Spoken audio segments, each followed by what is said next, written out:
Hi there, this is Zsuzsa Kecsmar, CM1 co-founder of Antavo. I'm here today with Joanne Yulan Jong, who is the founder of Yulan Creative, fashion strategy expert, and the author of the Fashion Switch book. Hi there, Joanne. Hi there. Really happy to be here and thanks for reaching out. It's great to have you here. You're welcome. Business of Fashion and the McKinsey State of Fashion report this year mentioned the rise of Asian markets and that the globalized approach will not cut it anymore. So today we will talk about how European fashion brands who are expanding to Asia can build customer loyalty there. Joanne, what are your thoughts on the topic? Well, I think the very first fundamental thing to think about is our definition of brand loyalty in the first place. So brands that have been heritage brands from America, and also from Europe, of course, they approach brand loyalty, have approached brand loyalty over generations.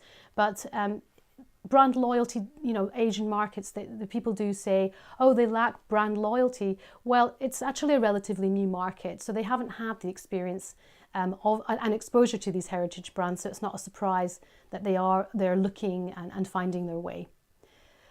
So fundamentally, you have to actually reframe what we believe brand loyalty is and how to build that in China and Asia. I see that. So you think that they are more often in an experimentation phase?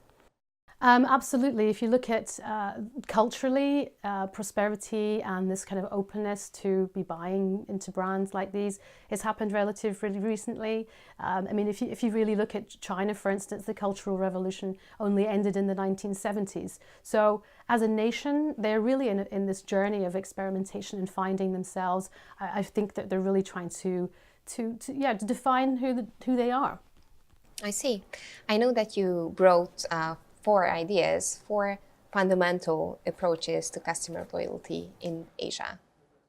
Yes, so there's 4 key aspects to really conquering the Asian market, and the fundamental one, as I said, is to approach it understanding that they are new to this and they are in a journey of discovery. So they have to be taken along in that journey. They have to be it's a process of brand awareness first of all, and being able to catch them in their journey of discovery. So that's number 1. It is a journey and it's an early discovery. Number 2 is that they are absolutely digital in their mindset, how they discover brands, how they purchase brands, and how they communicate with each other about the brands that they buy. So absolutely digital approach. So brands who are not able to communicate and engage digitally just don't exist in Asia. The third is that they have an insatiable appetite for newness, freshness, modernity. It is part and parcel of this journey that they're on, and they have an insatiable appetite for the next best thing. So this kind of fickleness that we may experience when trying to market to the Asian market is just because they want to know everything. They are curious and they're looking to experiment and find what's right for them. The fourth really is that they are very discerning in the purchase cycle. They are one of the biggest sort of demographics for huge caution in terms of the trustability of the platform that they're on, whether the goods are authentic. So they need to have a trust in the brand. They need to know the authenticity, and they do check. So it's so you have to approach it with that in mind. Referring to this very last point, do you think it means that for fashion brands, it's risky to go to the Asian market on their own, and instead they should approach the market through a retailer, because a retailer, especially one that they know, could be more trusted? Absolutely. So there are the biggest platforms, obviously, in China and Asia, that some of them have become known for trustworthiness, and that's why they're so successful. So sure, I think the partnerships, well, specifically online, it is the platforms that are driving business rather than just the boutiques. So it really is that outreach, that really massive outreach, the digital footprint basically, with the right platform, not only for communicating but selling. Can you tell a good example of a European fashion brand successfully entering the Asian market and keeping its customers? Well, a fantastic example, of course, is Burberry. They are an amazing modern British brand, but under the helm of Angela Earhart and Christopher Bailey as creative director. I mean, they really did push the forefront of technology and use that in their outreach into the Asian market, and it really did work. So, I mean, if you think about the example of going back, you know, to 2011, when they opened their amazing flagship store in Beijing, they did so in a complete omnichannel and very digital approach, and they harnessed the power of the platform Weibo in conjunction with the store opening in Beijing. So it's an amazing example of that they really knew how to harness that potential, and lately they've actually they've had to sort of retract on their footprint of actual physical stores, because that really wasn't working in terms of the investment to push into all those stores. So they've sort of retracted a little bit on the physical stores, but they've really pushed on WeChat, which is a different platform. But they've always been very digitally minded, and I think that is an absolutely brilliant success story for a British brand. And there is also a smaller brand which did it very well, entering the Asian market and keeping its customers.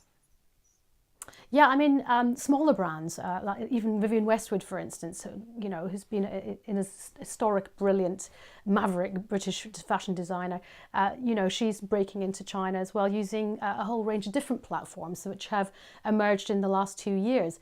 Things are moving incredibly fast in China and Asia, and the three new platforms really that are notable in their kind of approach and their fast-paced different business model is one called Koala, which is it's a fantastic platform which its USP is authenticity basically of product. So they win hands down because the customer can come to them and they know that the product is a genuine, not a fake or counterfeit. And they can also work flexibly with companies, so they can give them 3 types of different business models that they can enter into relationships with them. So they're pretty flexible in that way, and it's been very successful. And the second, which is really interesting, is the Red Book, Little Red Book, and that platform is edging even further into territory of customer retention through peer-to-peer reviews. It is absolutely a flurry of people recommending products, and of course, so peer-to-peer, obviously between family and friends, but even more importantly through influencers. So those platforms, they're content generated and platforms, and they're really looking to key opinion leaders, which are called the calls in China and Asia, and these celebrities and these influencers are also candidly reviewing products, but also telling stories about, you know, how it's changed them, how it's benefited them, and that kind of influence through reviews is turning into a really huge success in Asia. And the third one, which is pushing things even further, is called The Look. And The Look is actually a platform purely for influencers who not only potentially have their own product and own collections, but they mix and match and style with other brands like branded styles like Louis Vuitton and Gucci. So those platforms are ways for European brands to enter the market and get that visibility fast. Excellent. Thank you so much for telling about these 3 platforms and the 4 fundamental approaches to build customer loyalty in Asia. You're welcome. Thank you so much. I think that was it for today. If you wanted to learn more, please head over to our blog. And also, if you wanted to sign up to our newsletter, you can do that there too. Thank you so much, Joanne, for joining us today. You're welcome. Thank you. Thank you. Bye-bye. Bye-bye.